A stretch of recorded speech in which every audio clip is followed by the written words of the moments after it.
Hello everybody, it's Scott and welcome to the first weekly Bodies in Motion lecture. And I don't have a definite format for these, so we're going to kind of work our way through it and see what works and what doesn't. But I think we're going to start with a review of new content that's gone up and new features. And then I'm going to do a short investigation of a motion, more or less chosen at random. And there I will point out kind of the high points that I see with a somewhat trained eye for anatomy and pose, volume, all that business. And then I will go through best of artwork for the week and pick out my absolute favorite for the week. Okay, so first let's just go to Browse Motions and we will check out what's new this week for motions. And I know what it is because I uploaded it the last couple days.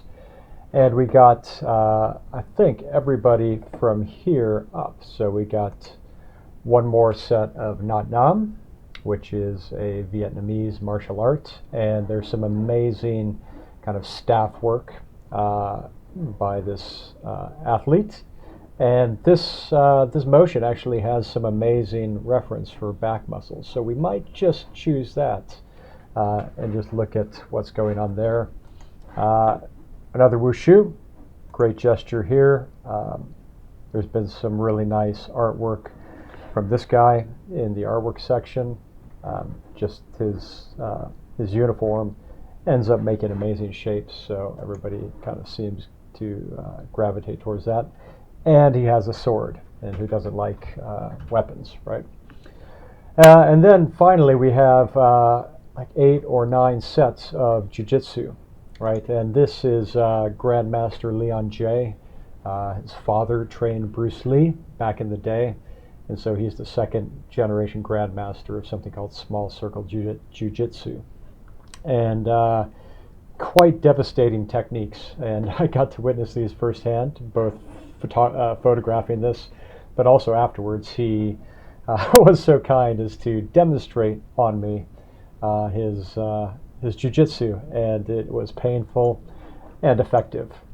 So there's a few really fun, dangerous motions in here. Some of the action is subtle, meaning it's not huge motions, but if you are interested in the transfer of weight and momentum, all this stuff is pretty good reference. And the uniforms, you'll notice there's not a lot of skin showing on any of these.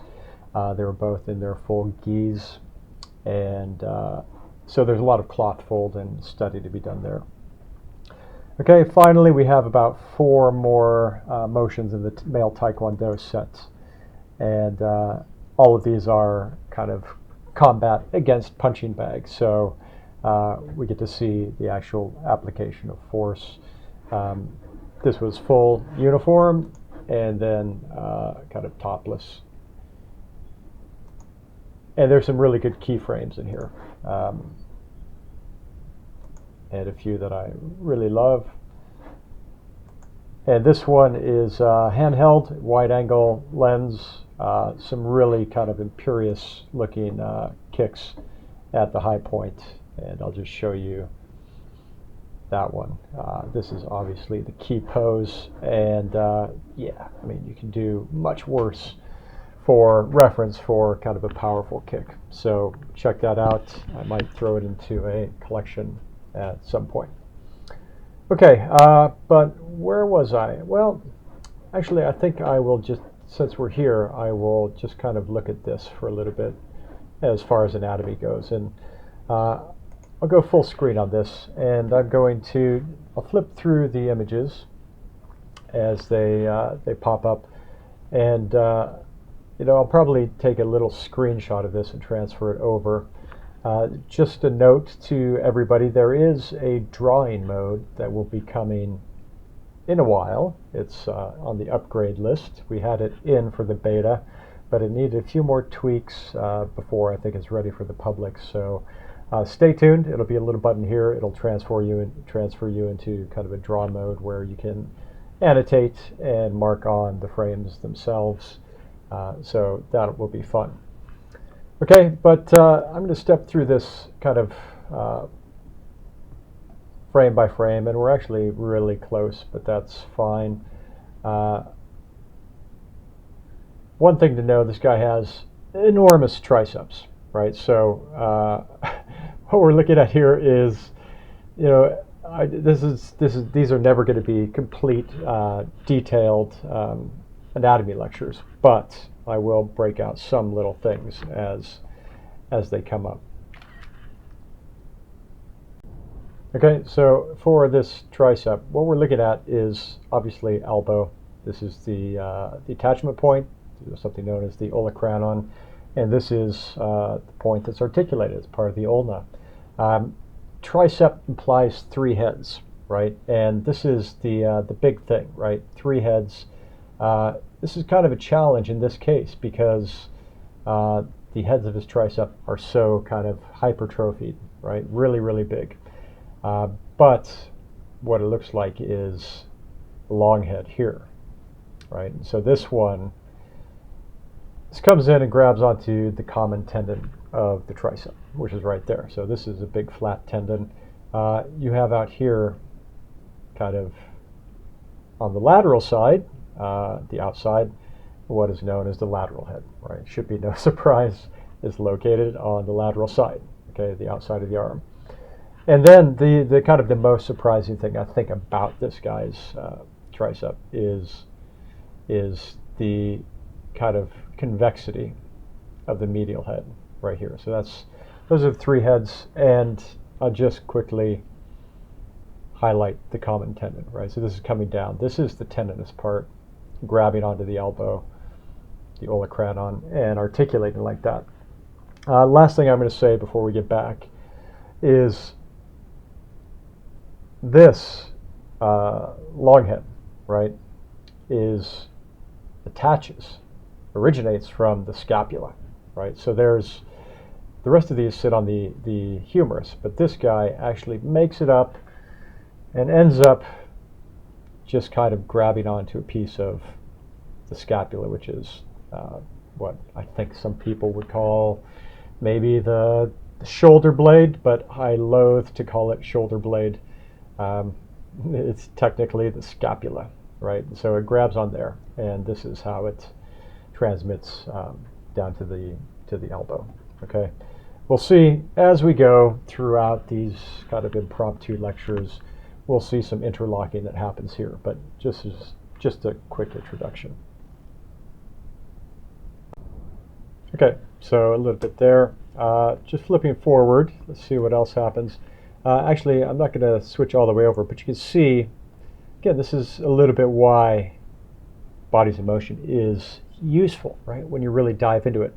You can see here, this that I'm outlining with my cursor is the long head, right? This is, again, the medial head, and then a bit of lateral head. This that I'm kind of finessing right now is the common tendon, okay? So these two views show the elbow at different degrees of extension, right? So this is almost 90 degrees, and then this is extended, right? So the shape changes, we get a slightly different angle, but we've learned a little bit more about that. Okay, jump kick, lots of fun stuff going on here. I think what I'm going to look at next is kind of this super kind of powerful pose, right? And I'll just kind of look at a couple of things up here in the upper body. Okay, so this is what I wanted to look at. Just kind of zoom in a little bit.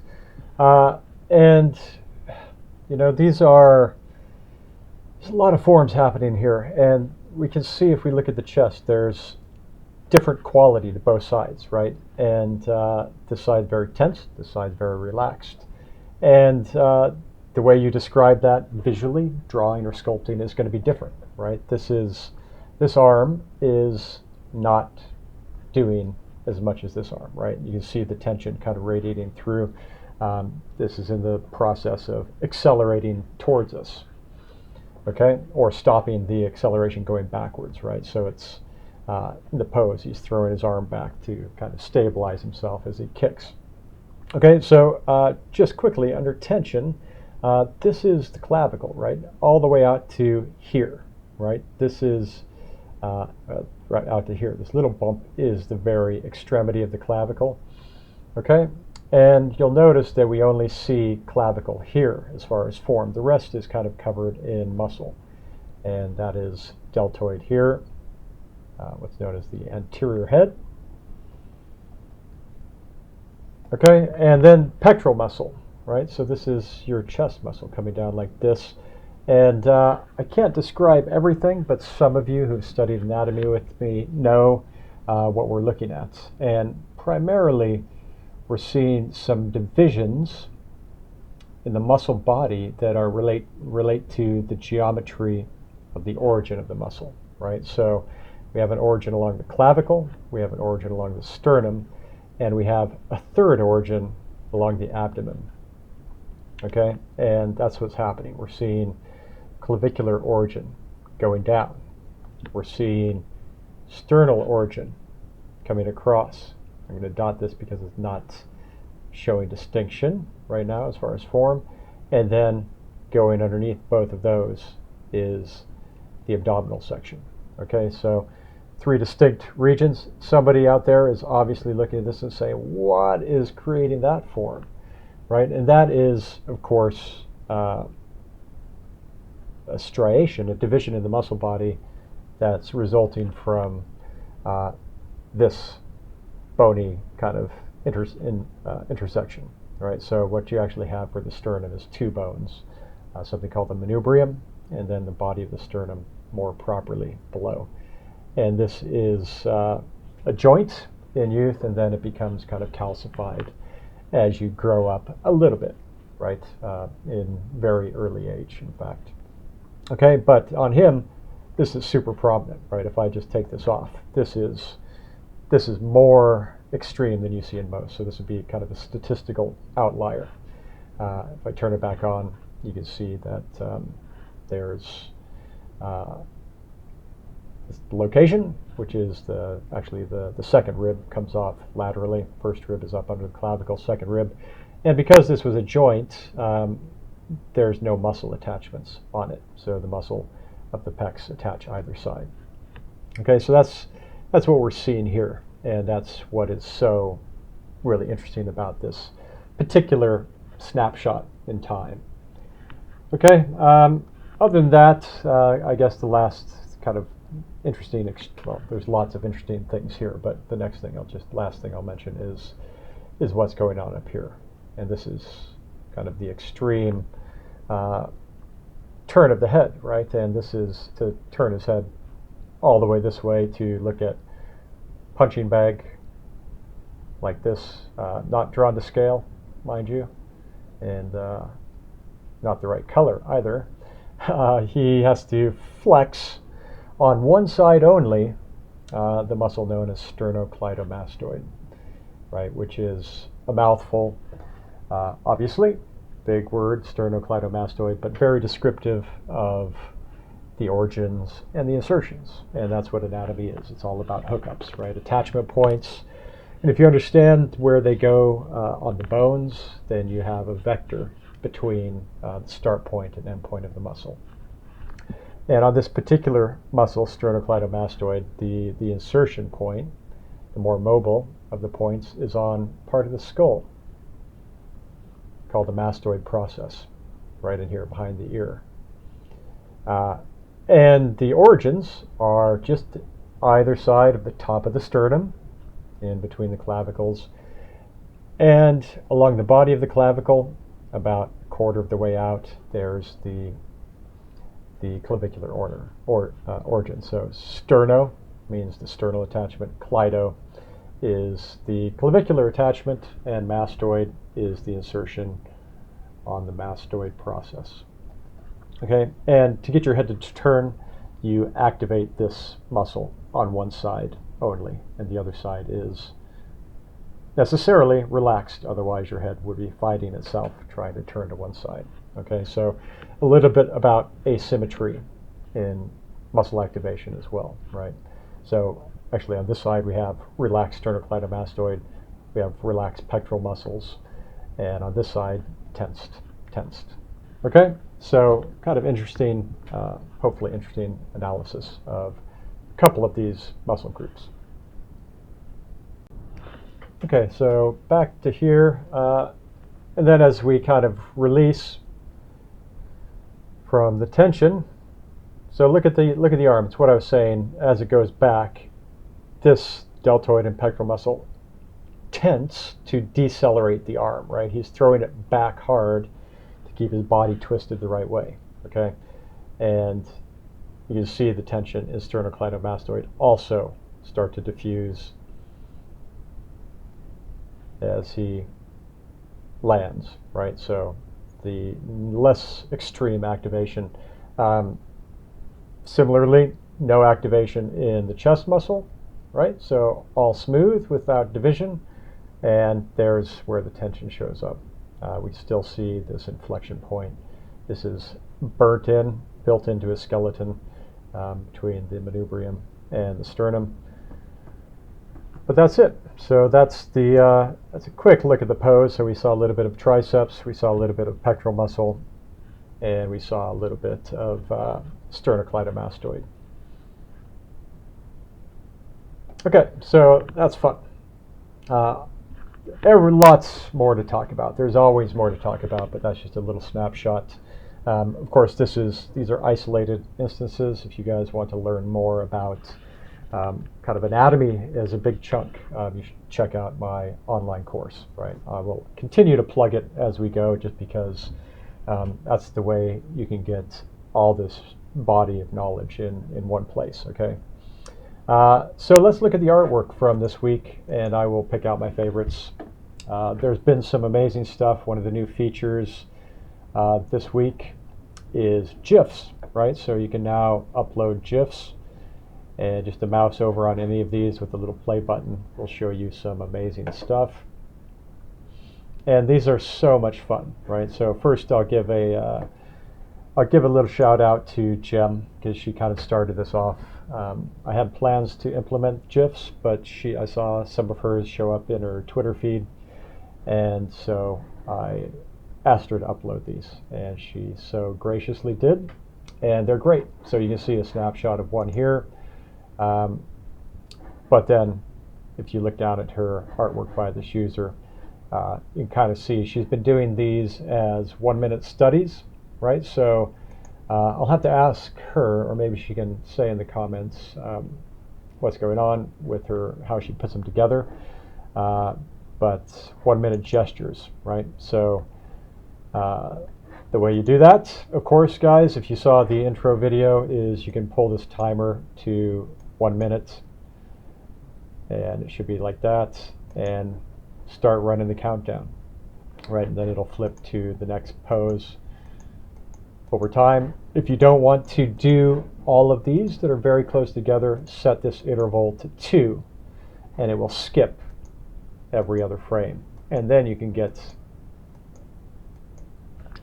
you have to draw a little bit less and more space between drawings. Okay, so that's what you can do with the timer. So yes, definitely shout out to Jem for those amazing contributions. Let's see. Obviously, Tom Gately has been doing amazing stuff. He was one of our beta testers. You should look at the Tom Gately collection, which is in the Browse Collections. It has all of his drawings from the last 3 or 4 months. And also, just another plug for Tom, he has a great artist spotlight in the blog where he answered a bunch of questions from me, and really insightful. He's a long-time Disney animator and then Pixar animator, character designer. He teaches gesture drawing there. Some amazing insight into his background and his process. So you should check that out. Okay, but I have to say, my favorite image of the week, and there's a lot of good ones, so I love them all, but the one that blew me away when I saw it, just for the sheer style and motion, the lighting, it was Maria Duncan's Saturday Sketches 3, right? This is this absolutely blew me away. And I'll just use the light box to open this up. And just the quality of the poses, the motion, and the way she used kind of her digital scratch board to get the planes picked out of the figure is amazing, right? So there's a lot of, I mean, even though looking at this is quite gestural, right? And you'll see this in Tom's work too. There's a solidity to the anatomy, right? And I know Tom, he was a student on my online courses quite a few times, so he's taken a number of them. So he appreciates the nuance of anatomy, but I see the same thing here. I can just look at the contours, and if I zoom in on this, in fact, I mean, totally different figure, but guys, we were just here about 10 minutes ago looking at triceps, right? If you look at this tricep, we're looking at the long head right here, the lateral head. This is where the common tendon sits, and then the medial head.